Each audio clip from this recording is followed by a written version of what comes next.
Well, welcome to week 8. We're just at the end phase now of our process here in terms of leadership theory and practice. I wanted to begin by thanking you for the wonderful gratitude papers.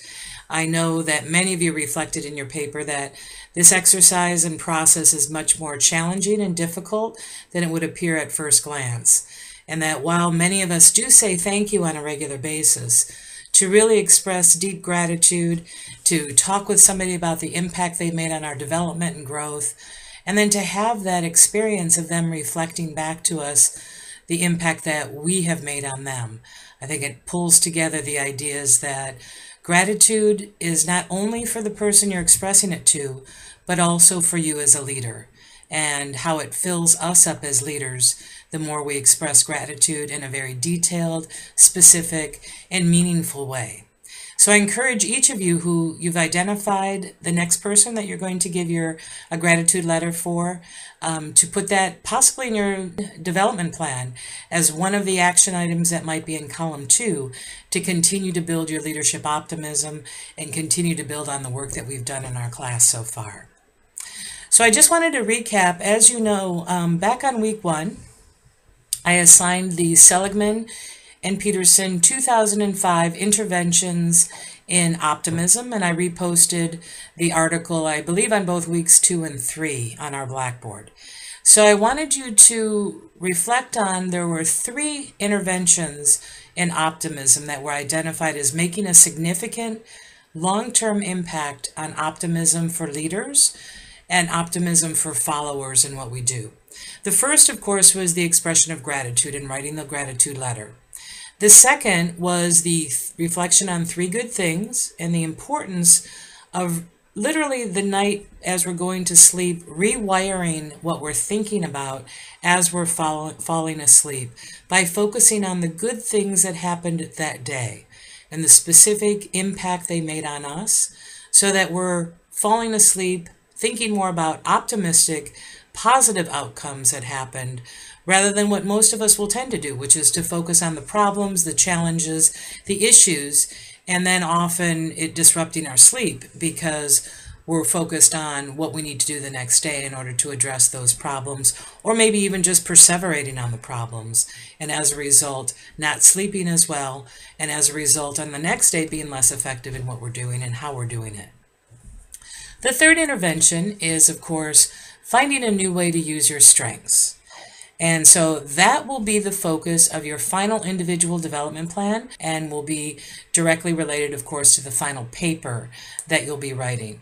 So the final paper is worth 70 points, the final development plan worth 30 points, but those will both be submitted together. And so what I want to do in this time that we spend together is to overview the 3 good things paper that you'll be analyzing your 3 good things. Hopefully you'll have data from at least 30 days, which should give you 90 observations if you are writing 3 good things every night. You may have more, you may have less, and that is absolutely fine in the process. But this week we'll focus on the analysis of the data that you've gathered over the last 4 to 6 weeks, however long you've been keeping your nightly journal. I do want to just say before we go on is optimism, again, is not just a Pollyanna, everything's going to be great, no worries type of an attitude. The focus on optimism, particularly as it's related to leadership, is that leaders are about creating change. And in order to be optimistic about the change, you have to have a clear perspective on the vision of what could be, as well as the obstacles, the challenges, the issues that we need to encounter in order to create that change. So optimism then is the focus on what actions I can take as an individual in whatever domain of leadership that I'm in right now. And again, you don't have to be in a formal position of leadership in order to lead a targeted result, outcome, project, or new process set of changes. So that is the focus that we have in terms of leadership for our class, as well as in understanding the work and research on what makes for high-performing leaders. So let's go to the 3 good things paper that you'll be writing this week. There'll be 3 sections in the paper, so please carefully review the sample that I've posted up online, as well as, of course, the rubric of the 3 subheadings I'd like you to use in the paper. And again, for this paper, APA format is not required. The only paper in our class that requires APA format is our final paper that you'll be writing and submitting for week 10. So what you'll do is, as an example, if you have been writing for the last 30 days, 3 good things every night, you would have 90 different events that you'll have written, and you'll be now rereading your journals. And what I'd like you to do is to begin by rereading the events that you've written, and then creating what I call clusters, or different events and how they tend to seem to go together. So many of you may have had events that cluster under learning, new growth, development of wisdom, whatever you'd like to call it, that you experienced over the last 30 days through the work that you've done, either through our class or other classes you're taking, the work that you're doing at work on your assignments and your day-to-day activities. And you may have a cluster of activities that fall into the category of learning and development. You may have another cluster of activities that were related to good things that happened in your relationships with people. These could be people at home, people at work, people in your community, things that you did that you found really nurturing in the events that you wrote about at the end of the day. These could be as simple as having a coffee with one of your colleagues at work, having time to have breakfast with your significant other or family before you rushed off to the day's activities. So those sorts of relationships and what happened that felt nurturing and developing through your 3 good things that you had written. You may have other events that focus on contributing to the growth of others. Maybe some coaching, some feedback that you had given that was particularly rewarding, or feedback that you received from somebody else. So those are just 3 general examples. You may not have those subheadings, but I'd like you to have 3 to 4 clusters of looking at your 3 good things and then identifying the categories that you think capture what was happening. What were the patterns that was happening as you were writing these 3 good things? Again, you're not to type up a list of what you wrote in your journal. The key is to describe those good things and the impact as you look back on them now on your optimism and describing why they were good.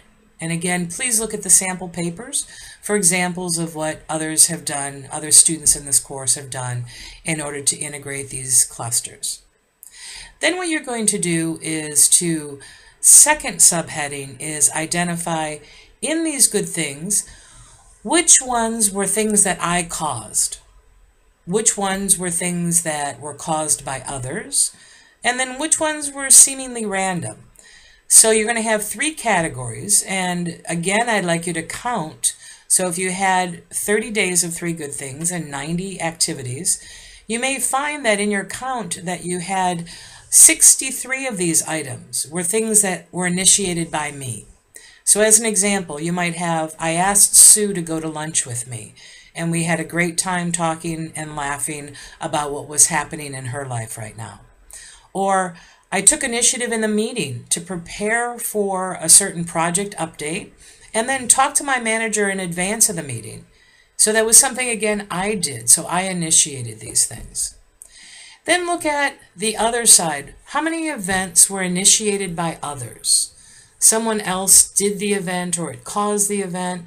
So as an example, if you have an event where maybe your significant other or your spouse called you and said, let's go out together tonight after you get home from work. I just want to spend some time catching up. We haven't been able to see each other. So that would be an event initiated by somebody else, but that was still a good thing. So you might have 30 or 40 events that fall into that category. And then there's events I also believe they're just random. And that could be events like I was listening to the radio, driving home, sitting in traffic, and one of my favorite songs came on the radio, and it just I started singing to it, and it just felt great. It was just a random event of what happened to come on the radio. Or an interesting news story that came up that made me laugh as they were talking about what was occurring in the particular situation I was listening to.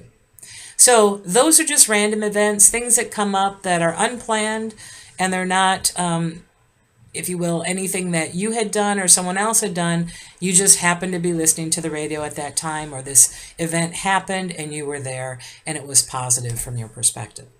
So what I'd like you to do is to write what was caused by me, what was caused by others, and then what seemed to be random.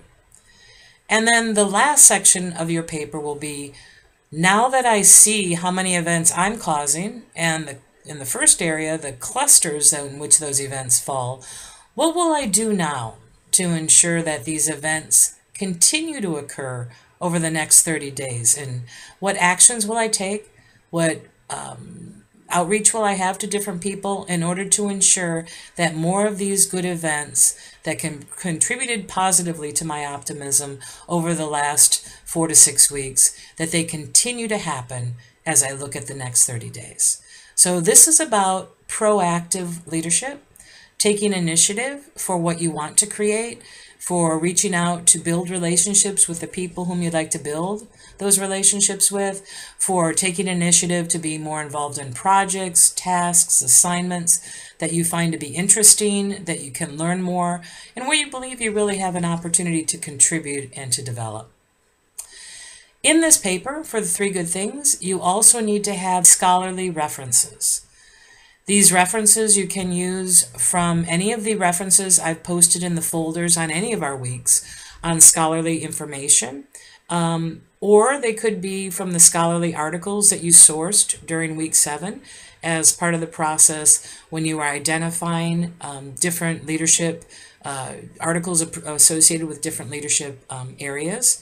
And the key is to summarize and link those to your strengths and to optimistic leadership, to proactive leadership, and even some of the concepts around authentic leadership.